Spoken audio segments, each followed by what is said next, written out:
Greetings, my friends. I have something a little bit different to offer you today. I've been filming clips that answer questions that I've received.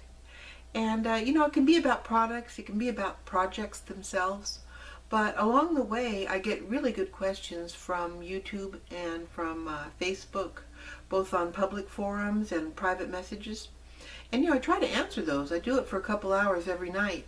But those answers are going to one individual, and it dawned on me after all this time, it might be fun to answer them in a group setting like this here on YouTube. So I hope you enjoy it. Please put your comments below, any questions about any videos that I've done along the way. I've got 57, 58 videos for you there. So I'm sure there's plenty of gaps to fill in on information I might have missed or questions that you have generally. So I look forward to seeing them, and I hope you enjoy this. We're starting today with some cane that I have sliced up to the best of my ability. It's never going to be perfect. Doesn't need to be. And I've got a strip of black over there that's on a number 3 setting. So that's fairly thin. And the main event is kind of the dome today. So, when you can make an even dome, it gives you a lot of flexibility, because that way you can make a flat bracelet, or you can make, a curved one. So you start with a very tight lip at one end of your roll. That's a double roll of number 1. So it's a thick slice to begin with, which is much easier to handle than a thin slice. And I'm bringing it in, evenly. And I'm going to make a bevel cut on the edge so I don't have to be, fighting a hump in it. And I can smooth it down easily, and it's going to start out, more even that way. I'll make a waist in it, like we always do with a round cane reduction. And I'm going to start to stretch it gently and roll it gently. And you got to be really gentle here, because I think we've all had that experience of rolling a piece of clay and feeling that rattly sensation in the center where it maybe has a little bit of air. So you don't lean on it too much. Be gentle. I work on this graph paper because I'm just crazy about it. It's a giant piece I got at, I guess it was Hobby Lobby, in the quilting section. See what you can find there. I just have a regular piece of glass over it. But it really helps me with lines like this. So when it's to my liking, I'm going to make sure I've got enough of it. And I usually just make a mark with my fingernail there. And cut it on the edge where I want it. I just started where it was most even, because I know I have enough here. Be sure you keep good measurements of your clay, because that strip's going to be longer than 6 inches. When they're thick like that, of course, they don't go as far around a 6-inch form. So just kind of keep an eyeball on that. The same thing with your strips. I'm going to put these cane pieces on here and roll over them. I didn't show you all that cane layout because I tried to, but it was so boring. I just could not watch it myself, so I cut that part out. But just roll over it. Make sure that you've got enough length. A little extra never hurts, And just smooth it out with your fingertips. I always pet the clay, make sure there's nothing weird going on. Be sure I can't feel any air pockets. If I've got a really high spot, I could shave that down with a tissue blade. So now I'm going to take my aluminum form, and that's from Easy Cuffs Kit. That looks like about a 1 inch there. And I'm using that size because I'm going to flatten that snake out. And that's something you might want to do, because you'd be surprised, how high the dome gets once you get that cane strip on there and stuff. So I don't think I've ever left one its full size.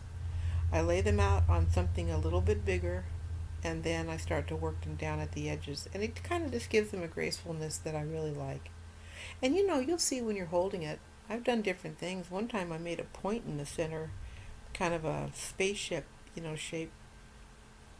But usually I bring them down like this.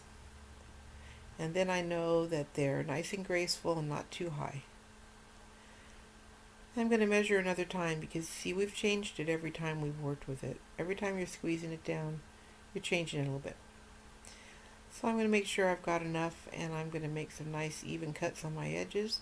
If you need to go over the cane pattern a little bit, don't sweat that. But just make sure you've got it measured side to side too, which, of course I did. I try not to look like, too much of a dumbass on camera. So, you want to check your side to side for yourself, because you're going to want to make sure that it's going to go edge to edge after all this. But I know that this one is.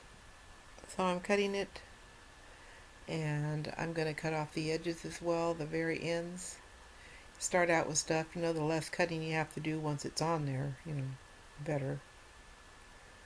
My strip is nice and thin, flexible, because I started out with that number 3 and, medium to thin slices of cane. So I'm going to put that on my dome. And take your time evening that up. You have a little play there. It doesn't just stick down. You don't use any kind of adhesive or anything like that. You're just wanting to get the pattern lined up. You can always stretch the sides and make them look the way you want them to, but your eyeballs are going to be on that center dome when when that's a bracelet. So I'm always looking toward the pattern in the center and make sure it looks good. You get a little opening in your cane, it's no big deal. Just push it back together. You've got all kinds of flexibility and time. And I like the difference. I like both, but it's really nice to be able to change them up like that and offer them, if you do craft shows or stuff like that, to have different things to choose from, different styles. You're bringing that in, you're pulling it down. If your hands are super hot, you could work with like the little finger cots or gloves, but I don't know, I get pretty good results just like this that way. So once it's to your liking, you're going to trim it off at the edges. And this is a chance you can trim it off all you want to. If you wanted to make that gap bigger, this now would be the time, right? Anyway, once the gap is the size that you want, you just want to push a tool in there. It can be a pointy X-Acto, or it can be like that flat one I have. You just want to make a channel for your bails. The bails are included in some of my kits. Some of the kits I give you have rings in them, so that if you're making a smaller bracelet, you won't need that clearance. You just get what you want. Okay, so you've got that in there, and you're going to be baking them pretty soon. Set that aside. This clip that I put in here was because, I had an odd amount of cane left. It wasn't anything to write home about, it wasn't enough to do a lot of things, but I wanted to use it on this half-inch bracelet because I love the dainty size of it, and I thought, well, it'd show off the cane. So I just cut it in triangular pieces. Don't be afraid to cut your cane up. I put some crystals in there too, in the center, see there, and put some texture on it. It wasn't hard to do. Now, these are baked. This clip shows it after it's baked. And that's how they come off of there. You just pop them off. You can just stick your thumbnail underneath the metal, pop it off. And then I was asked about the sharp edges. Yeah, they're like just a little bit. It's really a tiny bit, but you really don't want to take sandpaper to it or anything. So I take a little X-Acto, my pointy one, and just smooth that off. It just comes right off, and it doesn't leave a scratchy, dullness that I think sandpaper would. And if you find anything at all that feels sharp, just do that. And then don't forget, see, with these little pointy back rhinestones, they seat down really well. But they don't stick in there forever because, they need adhesive. So you pop them out with a piercing tool. Just put a dot of super glue, and do that with any of your inclusions.